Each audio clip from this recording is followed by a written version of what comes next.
जय श्री कृष्णा। कुंती ने श्री कृष्ण से वरदान में दुख क्यों मांगे? श्री कृष्ण सभी से विदा लेकर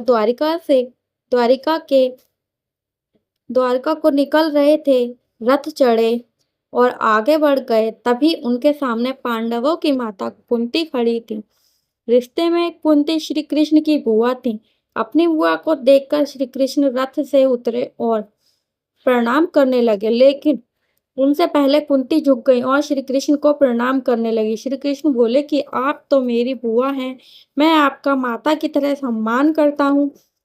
हर रोज मैं ही आपको प्रणाम करता हूँ, आज भी कर रहा हूँ, लेकिन आज आज आप ये क्या कर रही हैं? आपने मुझे क्यों प्रणाम किया?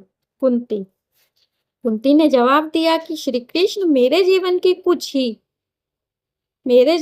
कुछ ही वर्ष बाकी हैं। मैं जानती हूँ कि तुम मेरे भतीजे ही नहीं, भगवान भी हो। अब मैं तुम्हारी भक्त बनना चाहती हूँ और अब तुम जा रहे हो, लेकिन उससे पहले एक बार मेरे भगवान बन जाओ। श्री कृष्ण ने कहा कि ठीक है, भगवान से सभी लोग कुछ न कुछ मांगते हैं, तो आप भी मुझसे कुछ मांग लीजिए। कुंती ने कहा कि देना चाहते हो तो मुझे दुख दे दो। ये सुनकर श्री कृष्ण बोले कि आप दुख क्यों मांग रही हैं? आपके जीवन में कभी सुख आया ही नहीं। अब जब सब ठीक हुआ तो फिर भी आप दुख मांग रही हैं। कुंती ने जवाब दिया कि दुख के दिनों में तुम बहुत याद आते हो।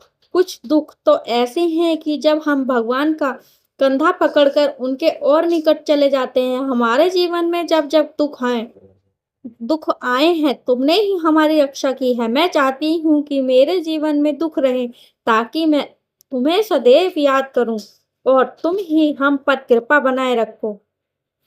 से हमें सीख मिलती है दोस्तों, हमारे जीवन में सुख दुख का आना जाना लगा रहता है। सुख के दिनों में तो हम प्रसन्न रहते हैं, लेकिन दुख के दिनों में धैर्य खो देते हैं, निराश हो जाते हैं। लेकिन ऐसा नहीं करना चाहिए।